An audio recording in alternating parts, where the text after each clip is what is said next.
Good morning. So this is the first devotional for our marine biology class, and I decided I would try to do my devotionals outside in the solarium. And the reason for it is because there's a really awesome quote behind me. If you noticed from my other classes, we've had the African quilt hanging in the background.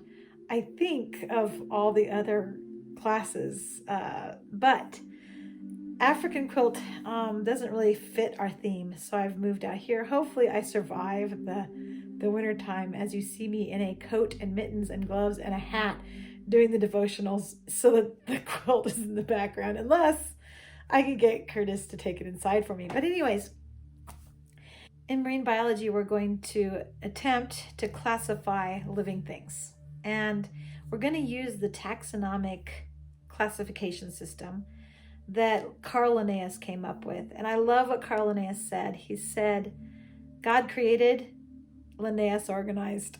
And I thought that's cute. That's a good way of looking at the world. But basically, it's the kingdom, phylum, class, order, family, genus, species. That classification categorical classification system is what we will be using in class. And I was thinking about what does that have to do with our God, and how can we have a devotional when we are talking about the classification of living things? And basically the idea of classification is that we should be able to identify an organism if we hold it up to the standard of what that organism should be, what should be true of that organism. All right, so a bear is a mammal, and all mammals have this. To be a bear, it has to have these to be a mammal, it would have to have these characteristics. And then I started thinking about, we have a standard. We have lots of standards that we use to measure or to figure things out. And I kind of got a little bit off of marine biology and into math in my thoughts. I'm like, when we try to use a standard for measurement, we use a ruler, right? We use a foot. But what foot are we talking about? Are we talking about my foot? That's a pretty small foot. Are we talking about somebody else's foot, like my husband's foot? His foot is a lot bigger than my foot. What if we built our home using a foot measurement? And I helped my husband, and we used different foots. I used mine, he used his. It wouldn't have worked, right? What I want you guys to think about is, how do we know what a bear is? We know what a bear is because we've seen a bear. And we can compare an animal that we see. We can say that's a bear because we know what a bear looks like. It has the characteristics of being a bear. We can hold it up against the standard of this is a bear and say that that also is a bear.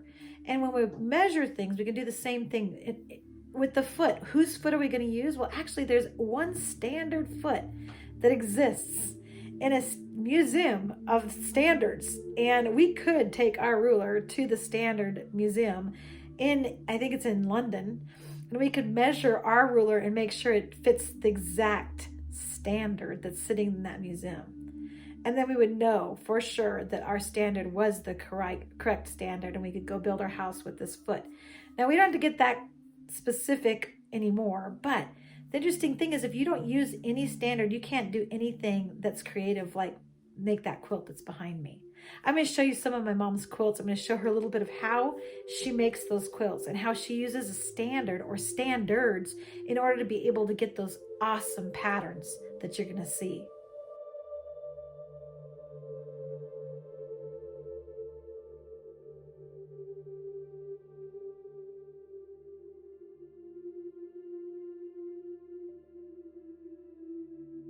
So each quilt block is a little bit different, and each quilt block has geometric patterns to those blocks. Some of them have some shapes too, but you can see some pictures, but you can see the geometric shapes as well. And those geometric shapes, in order to make them work, she had to use some sort of a standard for measurement.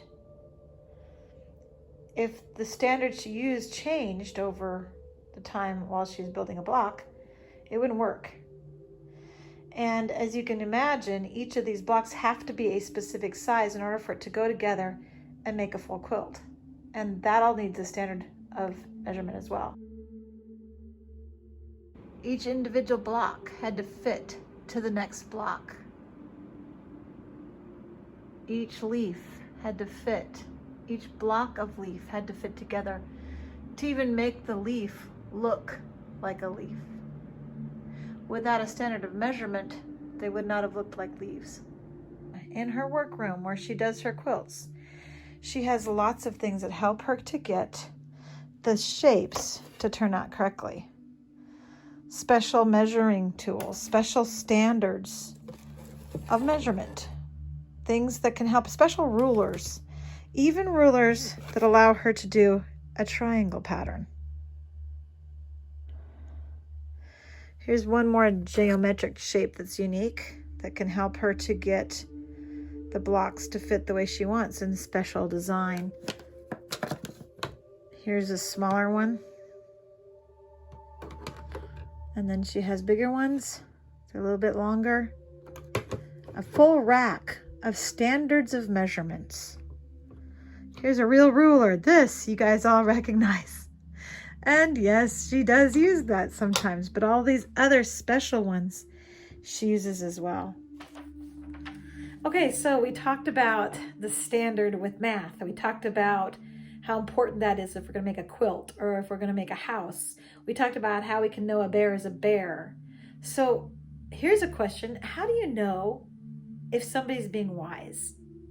Okay, how do you know if you're wise? How do you know if a scientist who's claiming to be wise is wise? Are they wise because they say they're wise? Are they wise because somebody else says that they're wise? Are they wise because they have a degree or a couple of letters in front of their name that says PhD? Is that what defines their wisdom? Or should we maybe hold them up against the standard of all wisdom, God? And then we can know whether or not they're wise. And that's the true answer. Yes, we need to put whatever it is that we're asking a question, are they wise? Put them up against the standard of wisdom. And the standard of wisdom is God, because God is all-knowing. So if we want to know what wisdom is, we look at God. All right, so I want to take you to a verse in the Bible that says, it's 1 Corinthians 3, 18 through 21. I'm going to read that to you right here. I've got a Bible opened. I do not have it memorized. It says this, it says, do not deceive yourselves. If anyone thinks he is wise, by the standards of this age, he should become a fool so that he may become wise. For the wisdom of this world is foolishness in God's sight. As it is written, he catches the wise in their craftiness. And again, the Lord knows that the thoughts of the wise are futile. So then, no more boasting about men. All things are yours. So basically, here's the thing. We can claim to be wise, but if we don't know the standard of wisdom, God, then it's foolishness. We're just being fools. So there's a standard of this world. This world has set up a standard for what they think wisdom is. And God says that the world's standard of wisdom is off. It's not the right measurement. And if I was to use the wrong measurement to make that quilt behind me, it wouldn't work, would it? I wouldn't get those really cool patterns, would I?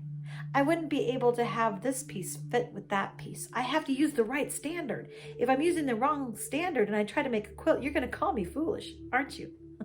That's what God is saying. If you use this wisdom of the world to define your life, it's foolishness. It's not going to fit. You're not going to fit. The pattern's not going to look right. And you're going to have times in your life when you're really, really confused on what is going on? What is even the purpose of life? Because if you move away from that standard of wisdom, then there is no purpose for life, is there? If I just evolve and there's no God, where's the purpose in that? There isn't any. The pattern cannot be made with that standard of wisdom. So wisdom, true wisdom, must be measured with the standard for wisdom, just like using the ruler to measure a foot. God is the source of all wisdom, just like verse 21 through 24 said. So Jesus Christ is the standard for wisdom. There is no other. How can I say with such confidence that Jesus Christ is the standard? Wasn't he just another man? No, he was God. He was God come in the flesh, and he is the standard. And God says in his word that you can look at Jesus, he will be the standard. Hebrews 1:3 says it this way. It says The sun is the radiance of God's glory, the exact representation of his being, sustaining all things. That means nothing can exist without him. He sustains it all by his powerful word. There is the standard to live by.